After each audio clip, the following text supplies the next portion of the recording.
Well, I decided to stay at the Holson Valley shelter last night. I'm all set up here, ready to take off. That's where I put my bear canister.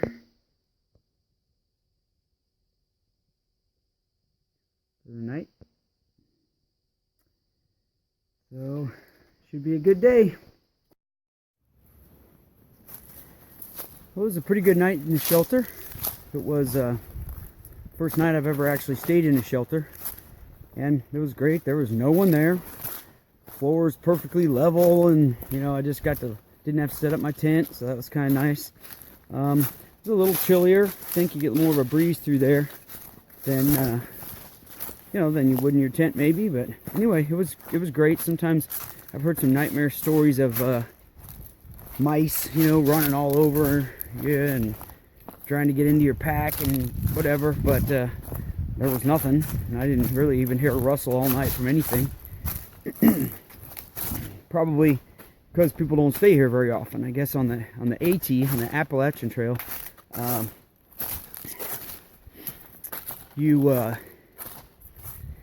there's tons of people staying every night, so I think the animals learn that there's people and there's food. There are people and there is food there. So anyway, it was good. It was a good night. I'm getting a little bit of a slow start today. I'm quite sore, tired, worn out from yesterday and the day before. Maybe just a little more out of shape than I thought. I guess maybe not out of shape, but just not in, big miles hiking shape. So we'll see. I did 14 miles yesterday. I need to do 15 today to get to my last water source. Otherwise, I've got one water source about halfway from here to the end, to 15 miles. And if I don't think I can make it to the 15 miles, I'm going to need to carry a lot of water, like 4 or 5 liters of water, maybe 4 liters of water. So I don't want to do that. That's going to be really heavy. So I think I'm just going to figure out how to do 15 miles today. My feet are good and bad. I've got these new shoes. I've always worn Ultras before, and they have that low heel drop, right? There's no heel drop. Zero heel drop is what they call it, where your heel is the same height as your foot, instead of a running shoe where your heel is up a little higher. So I think those have caused some problems for me in the past to my knees and my calves. So anyway, I found these other shoes. They're Asics Venture 6 Gel Trail Runners hiking shoes, and they don't have a rock plate in them, which is just like a hard center section that kind of helps take some of the brunt of rocks and things like that. And I can really feel that the center part of my foot, that is really sore, really tight anyway.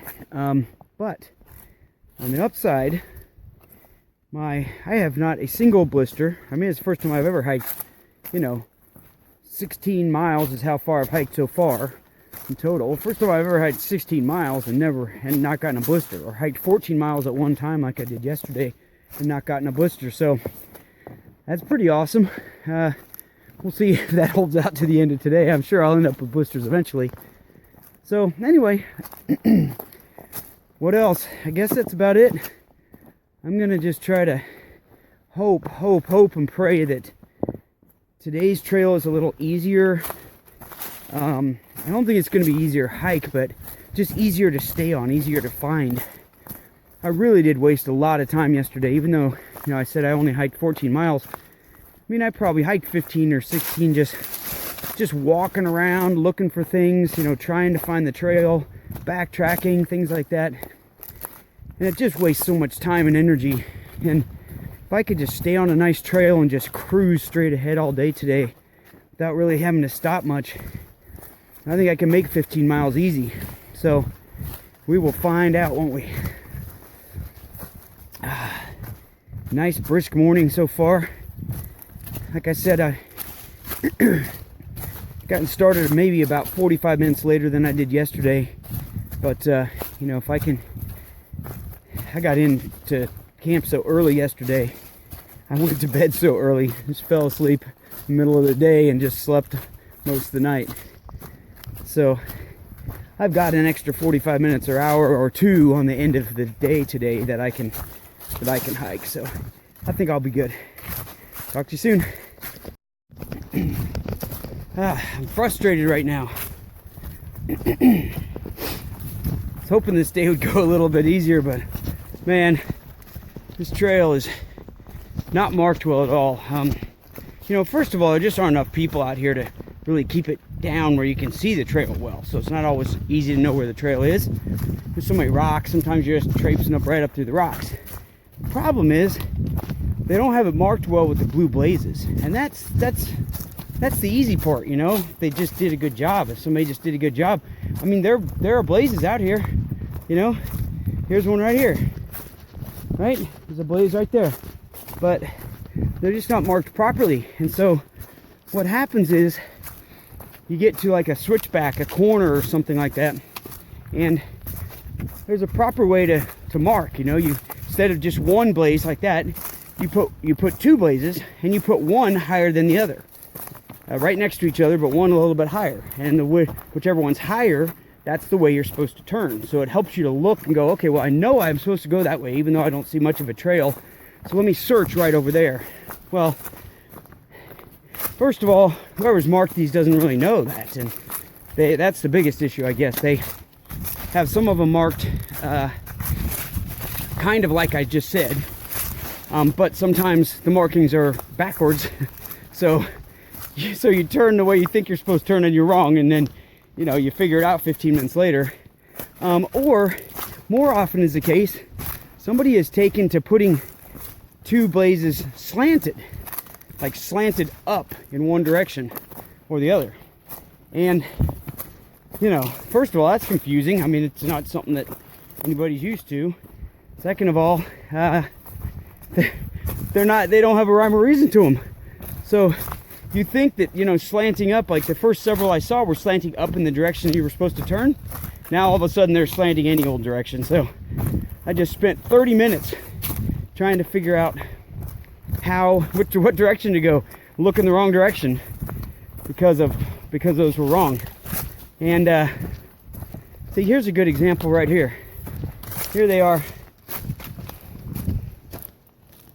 up and down. I mean, you know, they're horizontal instead of vertical, and they're slanting up, which would mean, to me, would mean turn this direction, which is correct. And the trail is very well marked and you can see it.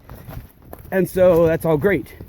But then, you know, you get to the next one and it is backwards and the trail's not marked at all, and you're just going through the grass and you don't know where you're going. And then to top it off, I downloaded and paid for this app called Gut Hooks, which has maps that you can download and GPS. And so I downloaded this trail, and so even if I don't have a cell signal, I should be able to get GPS. So I downloaded it, messed with it at home, figured it all out, used it for, you know, to find water sources and where I was going to camp and all this stuff. Then I get out here, and I didn't use it the first night because I didn't need it. Then I popped it on yesterday when I got lost, or, you know, couldn't find the trail, and it's just not there. The app's there. My map's gone. It asked me if I want to buy a map. I finally said, sure, I'll just buy it again just so I have it, because I don't want to get lost out here. I can't click on the buy. It doesn't work. So now that's got me frustrated. So I paid them for, you know, this thing that isn't working, which is weird because Gut Hooks is something that everyone on the Appalachian Trail uses. So I know it's a real, you know, app, and it's a high quality app. I don't know what's happened, but I scrapped that and downloaded another app called All Trails just a few minutes ago. And while it was downloading, I found the trail I'm supposed to be on. So here I go, probably 45 minutes behind already, and I just been on the trail for an hour. And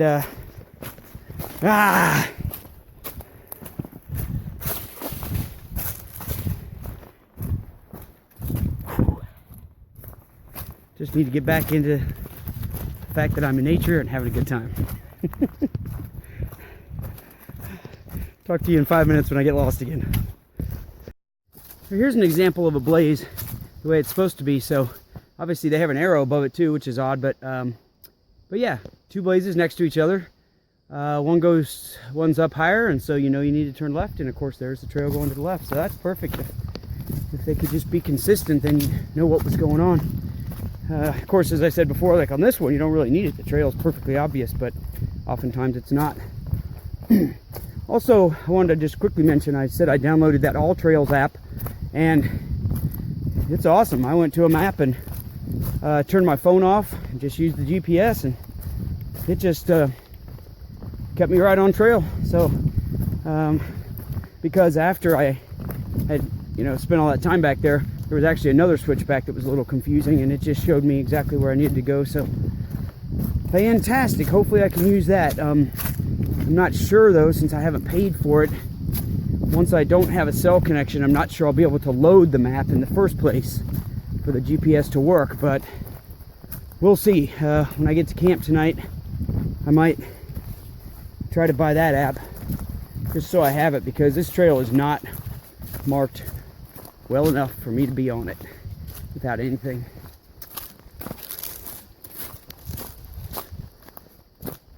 Oh my gosh, it's such a nice morning.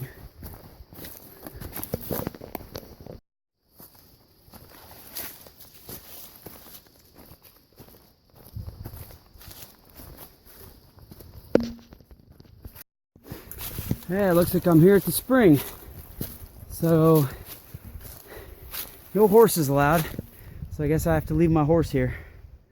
And the trail I need to be on goes straight ahead, but the spring is that way. So I'm gonna go and see.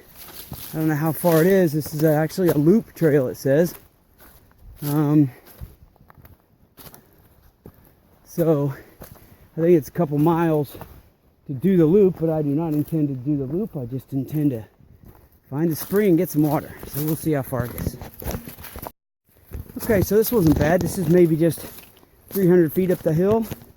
A little nice place to, wish it was lunchtime, I'd have some lunch right there. Nice place to sit. I'm assuming this is the spring. They do this quite often, and sometimes it's really nasty. And so people just go down the hill ways. I don't know what the heck is going on here. That does not look like a place I want to get water from, though. Yeah. So we'll go down the hill. Usually down the hill there's a runoff or something. Oh yeah, they've got another little place down here, so maybe this is really where you're supposed to get it. If this is nasty, we'll continue down the hill further. Often the spring is really stagnant, and so yeah, that's some scummy looking mud water. So I'm going to work my way through the trees here and go down and see if I can find a place where it's running off to get some good water. So when there's really low flowing water like this, trick is to put a leaf in it, kind of a nice long leaf like that, and it will get a little stream coming off of it, and kind of let all the scummy stuff get past, and get past so it doesn't get in your water, in your filter, and then you can fill it from there. So I'm going to do that here. So not running too fast, but that'll fill up. Won't take too long. It's starting to fill up a little. Just take a minute, and I'll have 2 liters in there that I can filter out. All right, so it wasn't flowing fast enough. It was taking forever. So I added a couple more leaves, and it's flowing better, and it filled up pretty quick.